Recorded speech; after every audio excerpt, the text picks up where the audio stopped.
ہم آپ کو کیسر ہڈاوی یوٹیوب چینل پر خوش آمدید کہتے ہیں۔ ناظرین کرام، انڈین سرکار مسلم فوبیا کی وجہ سے پوری دنیا میں رسوا ہو رہی ہے۔ United state commission of international religious freedom نے انڈیا کو مذہبی آزادی پر پابندیاں لگانے والے ممالک کی لسٹ میں شامل کر لیا ہے۔ اس کے علاوہ وائٹ ہاؤس کے ٹویٹر ہینڈل اکاؤنٹ نے نریندر مودی اور انڈین پریزیڈنٹ سمیت 10 انڈین افیشل کو ان فالو کر دیا ہے۔ اس وجہ سے مودی سرکار کی رسوائی میں مزید اضافہ ہو رہا ہے۔ مذہبی آزادی کی وجہ سے امریکن انتظامیہ نے بہت ہی جارحانہ عمل اپنایا ہے۔ اس رپورٹ میں انڈیا کو بلیک لسٹ کرنے کی سفارش کی گئی ہے۔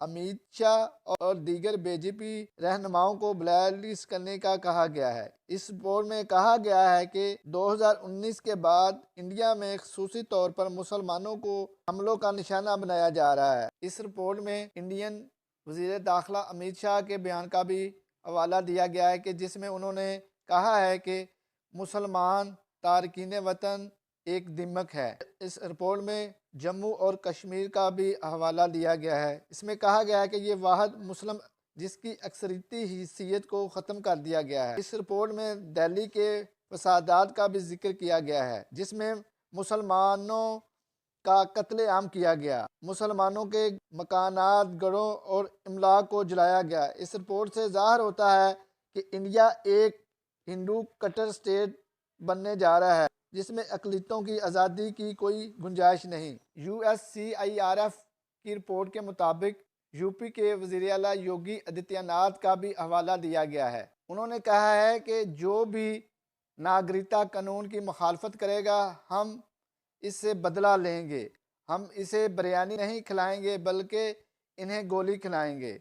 اس رپورٹ میں ان 20 لاکھ اسامی مسلمانوں کا بھی حوالہ دیا گیا ہے جن کو سٹیزن قوانین کے تحت ان کی سٹیزن شپ ختم کر کے ان کو غیر ملکی قرار دے کر ان کو ڈیٹینشن سینٹر میں رکھا گیا ہے۔ مودی جب 2014 سے پرائم منسٹر بنا اس وقت سے لے کر اب تک مسلمانوں پر لگاتار حملے بڑھ رہے ہیں۔ 2002 میں مودی نے گجرات میں مسلمانوں کا قتل عام کیا، سینکڑوں مسلمانوں کو موت کی گھاٹ اتارا۔ 2004 میں بھی مودی کو U S C I R F نے بلیک لسٹ کر دیا تھا اور ان کے ویزے کو بھی کینسل کر دیا گیا تھا۔ انڈیا میں اسلام فوبیا مہم کرونا وائرس کے دوران مزید تیزی آ گئی ہے۔ انڈیا میں ہر نیا جو کرونا وائرس کا کیس سامنے آ رہا ہے اس کو مسلمانوں اور تبلیغی جماعت سے جوڑا جا رہا ہے۔ مسلمان سبزی فروشوں کریانہ کا بائیکاٹ کیا جا رہا ہے۔ بہار میں بجرنگ دل نے ہندو دکانداروں کو بھگوا جھنڈے تھما دیے ہیں اور لوگوں سے کہا جا رہا ہے کہ وہ صرف ہندو دکانداروں سے خریداری کریں، مسلمانوں سے خریداری مت کریں۔ اس طرح جھنڈے کی بنا پر مسلمانوں کا سماجی بائیکاٹ کیا جا رہا ہے۔ اسی طرح یو پی کے ممبر اسمبلی راج بھوشن کی ایک ویڈیو سامنے آئی ہے جس میں وہ ایک سبزی فروش سے پوچھ رہے ہیں تمہارا نام کیا ہے؟ وہ بتاتا ہے کہ میرا نام راج کمار ہے۔ اس کے بعد راج بھوشن اس کو ڈانٹتا ہے، تم جھوٹ بول رہے ہو، تم اپنا اصل نام بتاؤ، میں تمہاری پٹائی کروں گا۔ سبزی فروش کے ساتھ اس کا ایک کم عمر بیٹا بھی ہوتا ہے۔ جب رکن اسمبلی لڑکے سے اس کے والد کا نام پوچھتا ہے تو ڈر کر بتاتا ہے کہ میرے والد کا نام عبد الرحمان ہے۔ یہ سن کر رکن اسمبلی آگ بگولا ہو جاتا ہے اور اسے دوبارہ یہاں آنے پر سنگین نتائج کی دھمکیاں دیتا ہے۔ اس طرح مسلمانوں کے ساتھ ظلم اور زیادتی کا بازار انڈیا میں گرم ہوا ہے۔ اس طرح مسلمانوں کے ساتھ زیادتی ہر پیمانے پر ہو رہی ہے اور انہیں ظلم و ستم کا نشانہ بنایا جا رہا ہے اور ان کا سماجی بائیکاٹ کیا جا رہا ہے۔ دہلی فسادات کے نام پر بے قصور نوجوانوں کو پکڑا جا رہا ہے۔ جب پوری دنیا کووڈ-19 سے لڑ رہی ہے تو مسلمان نوجوانوں کی آواز کو دبایا جا رہا ہے۔ اس رپورٹ میں کرتارپور راہداری کا بھی ذکر کیا گیا ہے کہ کس طرح پاکستان نے سکھوں کو گردوارہ دربار صاحب کی زیارت کے لیے اپنی سرحدیں کھول دی ہیں۔ اس کے علاوہ پاکستان میں سکھ یونیورسٹی کا بھی قیام عمل میں لایا گیا ہے۔ اس رپورٹ میں سیالکوٹ میں ہندوؤں کے مندر کی تزئین و آرائش کر کے اس کو ہندوؤں کے لیے کھولا گیا ہے۔ اس طرح پاکستان نے مذہبی آزادی کے حوالے سے بہت سے اچھے اقدامات کیے ہیں اور اس کی تعریف بھی کی ہے۔ دوسری طرف آپ انڈیا کو دیکھ لیں، اس رپورٹ میں یہ بھی کہا گیا کہ دہلی فسادات میں سب سے زیادہ مسلمانوں کا قتل عام ہوا ہے اور زیادہ تر مسلمان ہی گرفتار ہوئے ہیں، کہ اس سے ظاہر ہوتا ہے کہ مودی سرکار کے عزائم کچھ اور ہی ہیں۔ گوڈی میڈیا اس رپورٹ بارے عوام کو گمراہ کر رہا ہے۔ گوڈی میڈیا مودی کے اکاؤنٹ کو انفالو کرنے کے معاملے پر محض اسے ٹرمپ کے دورے سے جوڑ رہا ہے اور کہا جا رہا ہے کہ امریکہ نے کیونکہ ٹرمپ کا دورہ انڈیا ہے اس لیے اس کو فالو کیا گیا، حالانکہ اس میں کوئی بھی حقیقت نہیں۔ پوری دنیا میں کسی کو بھی انفالو اس معاملے پر نہیں کیا جا رہا۔ حقیقت یہ ہے کہ انڈیا میں مسلمانوں سے ناروا سلوک کی وجہ سے امریکہ بھارت سے سخت ناراض ہے۔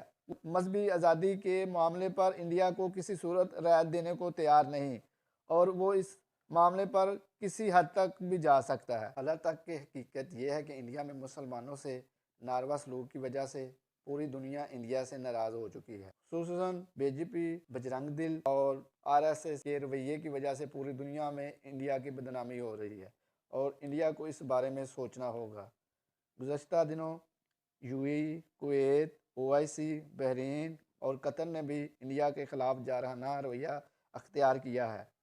انڈیا سے کہا گیا کہ وہ مسلمانوں کے خلاف مہم کا خاتمہ کرے، وگرنہ اس کے 3 کروڑ لوگوں کو واپس بھیج دیا جائے گا۔ اور یہ بھی خطرہ ظاہر کیا جا رہا ہے کہ اگر انڈیا نے یہ مہم ختم نہ کی تو انڈیا کی جو مصنوعات ہیں اس کا گلف کنٹری میں بائیکاٹ ہو جائے گا۔ حتیٰ تک کہ پچھلے ہفتے دبئی اور کویت کی گورنمنٹ نے جب انڈیا سے اس بارے میں احتجاج کیا تو انڈین پرائم منسٹر مودی نے لوگوں سے کہا کہ وہ مسلمانوں کے خلاف مہم کو ختم کریں، لیکن اس کے باوجود انڈیا میں گوڈی میڈیا، بی جے پی اور RS اور بجرنگ دل اس مہم کو مزید بڑھا رہے ہیں۔ مسلم فوبیا کی وجہ سے انڈیا کا جو امیج ہے پوری دنیا میں خراب ہو رہا ہے۔ اگر انڈیا نے اس رویہ کو ختم نہ کیا تو انڈیا کے خلاف مزید ممالک میں اس کی سیاسی ساحت اور اس کی خارجہ پالیسی پر بھی اثر آ سکتا ہے۔ اگر آپ کو ہماری یہ ویڈیو اچھی لگی ہو تو کمنٹس باکس میں اپنی رائے کا اظہار کریں۔